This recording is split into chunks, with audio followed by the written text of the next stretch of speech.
Fudge hollered. Mr. Berman held up his hands and looked at my mother, as if to say, I give up. But my mother said, I have an idea. She motioned for me and Mr. Berman to come closer. I had the feeling I wasn't going to like her idea, but I listened anyway. I think we'll have to play a little joke on Fudge, she said. What do you mean? I asked. Well, suppose Mr. Berman brings out a pair of saddle shoes in your size and... Oh, no, I said, you're not going to get me to wear saddle shoes. Never. Let me finish, my mother said. Mr. Berman can bring them out and you can try them on, and then Fudge will think that's what you're getting. But when we leave, we'll take the loafers. That's mean, I said. You're taking advantage of him. Since when do you worry about that? My mother asked. Since now, I told her. Look, Peter, my mother said, checking her watch. It's 12 o'clock. I'm starved. Me too, I said. Well, then if you ever want to get some lunch, let's try my idea. Okay, I said. I sat back in my chair while Mr. Berman hurried to the stockroom again. Fudge looked up at me from his position on the floor. Like pitas, he said. Yeah, sure, Fudge, I told him. Mr. Berman came back with a pair of brown and white saddle shoes in my size. I tried them on. Did they look ugly? See Peter's nice saddle shoes, my mother said. Now Fudgy tries on his nice saddle shoes. Fudge let Mr. Berman get him into his new pair of shoes. See, he said. See, like Peter's. He held up a foot. That's right, Fudgy, I said. Just like mine. You sure can fool little kids easy. Where or at? Mr. Berman asked my mother, while Fudge walked around in his new shoes. Rap, of course, she said.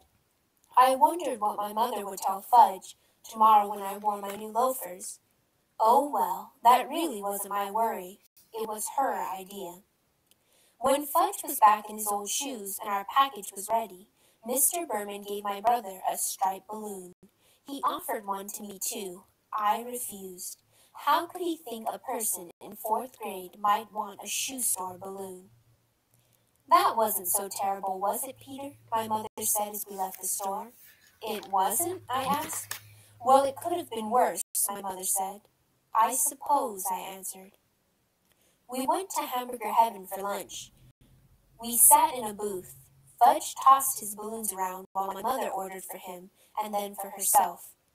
I ordered my own lunch, a hamburger with everything on it, and a chocolate milkshake. Fudge was getting a kiddie special, meaning a hamburger without the roll, some mashed potatoes, and a side order of green peas. When our lunch was served, my mother cut Fudge's hamburger into tiny little pieces, which he shoved into his mouth with his fingers. Then she handed him a spoon and told him to eat his mashed potatoes. But instead of eating them, he smeared them on the wall.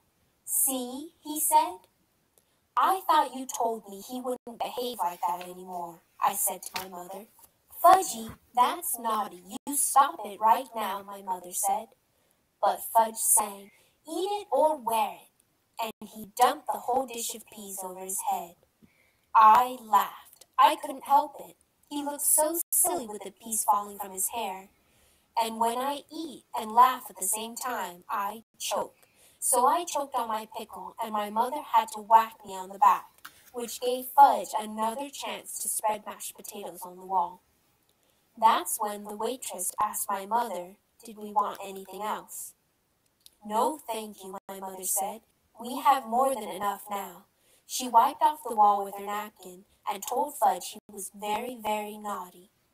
Not me, Fudge said, not me. Yes, you, my mother told him. Why can't you eat like Peter? See how nice Peter eats? Fudge didn't say anything.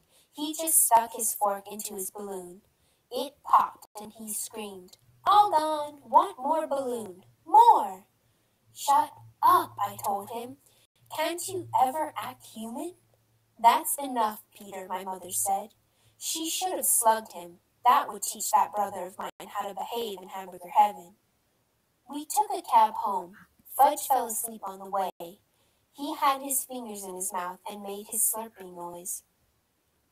My mother whispered to me, Our day wasn't that bad, was it, Peter? I didn't answer.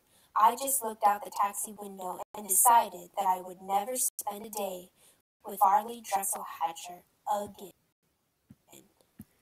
All right, so that is the end of chapter 6. So what you need to do now is answer the questions, and it's been on there the whole time, but there are also spaces for page numbers, like how we do it with our literature quizzes. We put the page numbers on there. And then on the back of it is a vocabulary page. So you're using the vocabulary words, which are at the very front of our packet. And you're writing a sentence, just like we have done our vocab quizzes in the past. You're doing the same with the words that they give you.